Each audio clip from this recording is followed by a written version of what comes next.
Pikachu! It's my seed. Hooray! There's a metaphorical Mount Rushmore somewhere full of what people consider to be the best animes of all time. You've got your classics like Naruto and One Piece and Dragon Ball Z, but next to that carved monument, downstairs in a little gift shop, are a bunch of people clamouring for Steins Gate to be carved up there as well. The series tells the story of a self-professed mad scientist called Rintaro Okabe and a group of his friends who accidentally discover time travel through a microwave. While there is no way to officially identify the best anime ever, hell, it's all very subjective, we think that we've got some pretty good arguments to be made in regards to Steins Gate's candidacy. So, I don't know, I guess sit back, put on some lab coats, and let's get ready to talk about it. And also, it would be really cool if you would subscribe. Like, it would just be really cool of you. And you want to be cool, don't you? So, please do it. Thanks. So, number 10, and the first point is the sense of balance. Now, obviously, ask your local trapeze artist and they'll tell you that a sense of balance is everything. But rather than just being a standard way that Homo sapiens operate, it's also a really useful thing to include in memorable good TV and movies. So many franchises try to balance between something serious and something funny, and a lot of the time it leads to a little bit of disparity. But with Steins Gate, that is not the case, and that comes down to the fact that the characters just operate as themselves. They don't crack jokes in an attempt to make themselves look cool like your local superhero who'll chuck out one-liners after seeing hundreds of people die. Instead, they just exist and they enjoy themselves in each other's company, and the comedy comes from that feeling organic and natural. But if you thought that this was just some funny sci-fi show about a quirky bunch of people who make a time machine in a microwave, then oh boy, you are sorely mistaken, my friend. The series breaks into some incredibly heart-wrenching territory, showing acts of tragedy in their rawest form. As the narrative progresses, the humour remains, but the plot becomes deeper, opening up a world of personal loss, corporate conspiracy, and mind-blowing science fiction. Talk about having a cake and eating it too. Although in this case, it's very much having your chicken tenders and eating them too. There's a cheeky one for those of you who've watched it. Number 9 is the lovable supporting characters.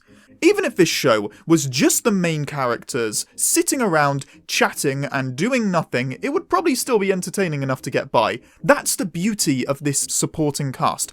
They are so versatile in their characterization, chemistry and just general vibes. It makes them really fun and you can just get lost listening to them interact.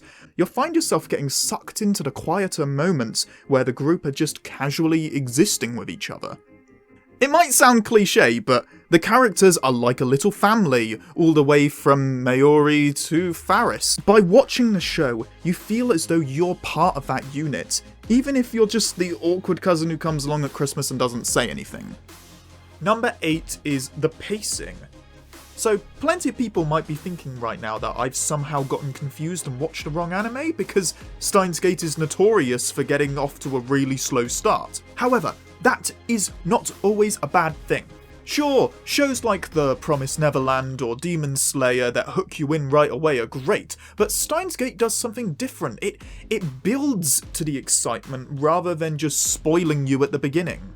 It rewards your patience in the earlier episodes by giving you the ability to understand the characters. This means that when it does pump its foot on the accelerator, and believe you me, it does, you've got all the right emotional investment to enjoy it.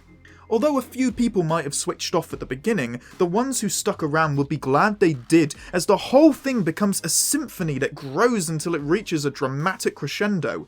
Yeah, you've got to be patient, but good things come to those who wait. Number 7, it has faith in its audience. Being a modern TV viewer can be pretty frustrating at times because a lot of shows like to treat you like you're some sort of child who's never watched TV before. Well, if you want a show that doesn't do that, you absolutely have one in Steins Gate. It's not that the series is hard to follow, it's more that it puts the onus on you to keep up, as opposed to trying to make sure you are. Everything gets explained well, but you've got to keep on your toes, as missing even a few bits of dialogue could, like time travel itself, result in some pretty big ramifications later on in the series. This is a really rewarding approach to storytelling, as the audience feels like they're being spoken to on equal footing rather than being talked down to. It's so rare to see a show put that kind of faith in its audience, and is just another example of how Steins Gate doesn't just respect itself, it respects you too, which just makes you love it even more. Number 6, it doesn't overstay its welcome.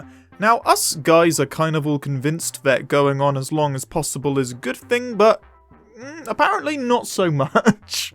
Look, we all love an anime that goes on for a really long time. Hell, some of them even go for decades, and it's mostly because saying goodbye to a show that you've really fallen in love with is very difficult.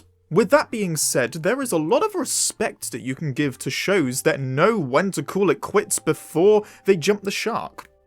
With Steins Gate, you get 3 things altogether: a 24-episode season, a movie, and another 24-episode season that acts as an alternative ending to the original.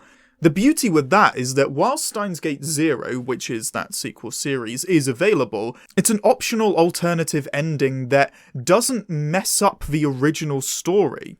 There are a few shows that come, make a good impression, then leave, but Steins Gate goes that extra mile by doing that while still giving you the option of more if you want to.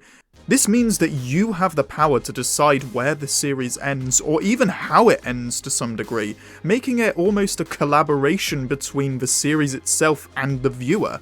It's just yet another example of how this anime has the utmost faith in its audience.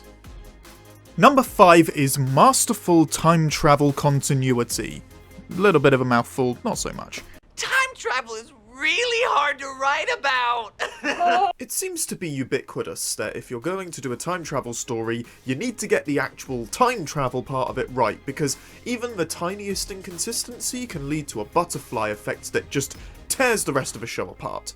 Now, in order to make time travel work, you need regulations and consistency and really well-established details. And where does Steins Gate stand on that? Well, it's probably not going to be a big surprise for you to learn that it nails it. Part of what makes it work so well is that you're given enough exposition at the beginning to grasp the concept, but it still keeps it in the dark enough that you're not overanalyzing the scientific details. It starts out really simple with only the ability to send back text messages, and eventually down the line, when people themselves, if only a select few, are actually able to travel through time, it's shown to be full of consequences, and that's part of what makes the show so exciting. Because time travel surely isn't an easy thing. This show makes that very, very clear, and it also makes it very entertaining, which is a deliciously tasty little combo. Number 4 is the romantic dynamic between the lead characters. Romance is like a drug. You either know how to handle it and have a really good time, or you end up having a mental breakdown and spend time in rehab. It can be super frustrating when you're watching a really good show or film with a great plot, but then are forced to slow down and watch 2 characters awkwardly becoming a couple. It normally brings a show's pacing to a screeching halt and always feels tacked on as a way to add a little bit of spicy variety to the show. But that's what makes this dynamic entanglement all the more enjoyable. The awkward tension between Okabe and Kurisu, the 2 leading characters, follows mainly typical romantic tropes, such as the instant conflict slowly turning into friendship and then something more. But just because it's tropey doesn't mean that it's bad. The characters have genuinely great chemistry, and watching them together feels really special. This only grows as the series continues and eventually ends up being a highlight for the show. It is one of the most interesting romances in anime in like the last decade or so really one that you don't want to miss. Number 3 is the surprisingly progressive themes. Coming at you now with that liberal bullshit. But don't worry, I'm not going to take up too much of your time. It's worth mentioning that Steins Gate is undoubtedly ahead of its time regarding some representation and social niches, especially in anime. You'll find typically that anime is, a little bit more expressive when it comes to depicting sex and gender and all that tasty goodness. Overall, the series sticks to making grounded, honest characters rather than animated fantasies. This is particularly noticeable in the female roles, specifically Kurisu, who is straight up just one of the most interesting and well-written anime characters you'll find. Plus, there is someone who, without spoiling it too much for the young, budding people who haven't seen the show yet, fits into some very current affairs regarding the LGBTQ+ community. So, seeing them treated with dignity in a show made 10 years ago, when most modern TV shows don't even treat them that well, is pretty refreshing and quite special. Anyway, that's everything now. We're done with the politics. Number 2 is the fact that it's incredibly tense in a less than conventional way. An important thing to note about Steins Gate is that it is brilliant at ramping up the tension despite having no giant robots or hand signs or bombastic fights. Most people love anime because it is a constantly energetic medium that's always over the top. But Steins Gate offers something that feels like a change of pace while still offering up that same level of adrenaline. Everything in the series starts out slow and deliberate, and the focus on science over protagonist revenge plots or mystical powers is an excellent way to give it a unique stamp. As discussed in the pacing entry, it does get a lot quicker and more dramatic past the halfway point, but that comes as a natural progression of the events in the show. It is a delightful slice of sci-fi pie that somehow manages to juggle between being something that's highly over the top, but also sentimental and quiet and peaceful. Number 1, a fantastic leading character. I have absolutely no idea how I have managed to make it through this video, having only mentioned Okabe once in the intro. This character goes through one of the most challenging and profound journeys any lead character has ever seen. He starts out hitting those deliciously quirky and eccentric notes you'd expect from someone who calls themselves a mad scientist. He's overly dramatic, incredibly likeable, and just goofy in a way that gets you invested right off the bat. But then, after the show goes in the more serious direction, he becomes someone else entirely. His transition from a silly guy to a traumatized scientist trying to fix the mistakes he's made turns him into something entirely three-dimensional. You can see the effects his experiences have on him, and while he grows and changes, he still comes out the other end feeling like the mad scientist we fell in love with, albeit with some emotional battle scars. He hits all the right notes: likability, a tough challenge, and a genuine change towards the end. What more could you ask for? And that is all that we have for you, yeah. So thank you for listening. This is probably the most extended time you've had listening to a ginger person, so I appreciate it, you know? Thank you. Thank you so much. And of course, to take that one step further, it'd be great if you could leave a like and a subscribe and even comment and tell me how awful this video was or how much you like my beanie hat. Whatever it is, just feel free to leave it in the comments as long as it's within reason. I've got my eyes on you. So, one last time, thank you for joining me in this discussion about a scientific, sometimes sensational, always entertaining, seminal sci-fi piece of work. Adieu to you and you and you. Peace.